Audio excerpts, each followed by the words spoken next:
சகோதரர்களே, அன்பு சகோதரர்களே, ஆண்டவராய் இயேசுவின் நாமத்தினாலே உங்களை வாழ்த்துகிறோம். தேவனுடைய வார்த்தை பார்ப்போம். நாகும் 1:13. இப்போது நான் உன் மேல் இருக்கிற அவன் நுகத்தை முறித்து உன் கட்டுகளை அறுப்பேன். இன்றைக்கு சத்துருவானவன் நுகத்தை உன் குடும்பத்து மேல வைத்துக் கொண்டிருக்கலாம்.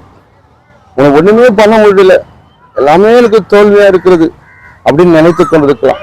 இன்றைக்கு பாத்தீங்கன்னா மாடு மேல நுகத்தை வச்சிருப்பாங்க, அந்த கட்டையை வச்சிருப்பாங்க. அந்த மாடுல எந்த பக்கமும் திரும்ப முடியாது.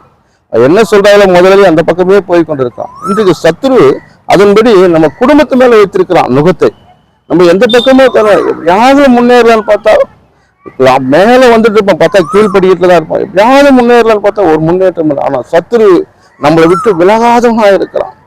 ஆனால் இன்றைக்கு ஆண்டவருடைய வார்த்தை சொல்லுகிற வார்த்தை, இப்போது நான் உண்மையில் இருக்கிற அவன் நுகத்தை முறித்து உன் கட்டுகளை அறுப்பேன். அவன் நுகத்தை உன் மேல வைத்துக் கொண்டிருக்கிறானா? அந்த நுகத்தை வைத்துக் கொண்டிருக்கிறானா? இன்றைக்கு நுகத்தை ஆண்டவர் எடுத்து போடுகிறவரா இருக்கிறார், அதை உடைத்து போடுகிறவரா இருக்கிறார், அதை மாற்றி போடுகிறவரா இருக்கிறார். ஆண்டவர் இன்றைக்கு அந்த கட்டுகளை அறுக்க போறார். நீ எந்த கட்டுல கட்டப்பட்டிருந்தாலும் அந்த கட்டை இன்றைக்கு அறுக்க போறார். இந்த நிமிஷமே அறுக்க போறார். இப்போதே அறுத்து போறார். நீ பெரிய விடுதலையோட இன்னைக்கு ஆராதிக்க போறார். தேவன் உன்னை ஆசீர்வதிப்பாராக. ஆமென்.